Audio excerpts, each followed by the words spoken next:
भी बोलिएगा मैडम, आप भी बोलिएगा मैडम, आप एक आध आदमी उन्होंने भी ऑफिस में पेश किया है,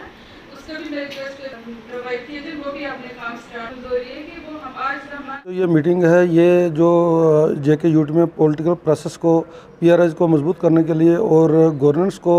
रूट लेवल तक, ग्रास रूट लेवल तक ले जाने के लिए एक अहम कदम है जो भारत सरकार की तरफ से गाइडलाइन के मुताबिक जो ये उठाया जा रहा है। तो इसके लिए ये है कि आज सारी जो स्कीमें हैं, जो सिस्टम है, जो ऊपर से सेंट्रल गवर्नमेंट ने पैसा दिया है, वो सारा किस तरीके से इम्प्लीमेंट हो, पंचायतों के साथ मिलकर किस तरीके से डेवलपमेंट की जा सकती है, अपनी स्टेट को कैसे आगे ले जाया जा सकता है, उसकी ये कोशिश है। जहाँ आपने सुना होगा कि आज के दिन ही, कल के दिन जो है बांडीपुरा में पॉलिटिकल वर्कर्स की जो है वो हलाकत और उनको शहीद किया गया है। एक तरफ उनको दबाने की कोशिश की जा रही है, दूसरी तरफ गवर्नमेंट का जो है, भारत सरकार का जो ये कदम है कि एडमिनिस्ट्रेशन और पब्लिक आपस में मिलकर अपने मुल्क को, अपने ब्लॉक को तरक्की की तरफ ले जाएँ, उसी सिलसिले की ये अहम कड़ी है और बहुत ही बेहतरीन और खुश आइंद कदम है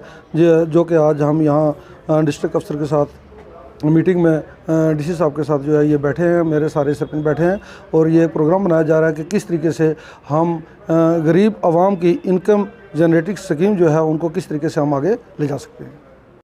तो सर आज जो मीटिंग यहाँ पे डीसी साहब ने रखी है उसमें यही है कि जो हमारे मतलब ब्लॉक के जो भी हैं, आज जो हमारा नंगाली ब्लॉक की मीटिंग रखी है सर, इसमें जितने भी सरपंचेस हैं उनकी प्रॉब्लम्स सुन रहे हैं और लिख रहे हैं। डिफरेंट डिपार्टमेंट्स वाले, जैसे पीएचई वाले, पीडब्ल्यूडी वाले हैं और पीएमजीएसवाई वाले हैं, तो सारे डिपार्टमेंट्स से जितने भी डिपार्टमेंट्स हैं वो सब, और ये सब हर सरपंच हैं और आगे से ये इनका यही कहना है कि ये हमारी प्रॉब्लम्स जो है उनका हल करेंगे।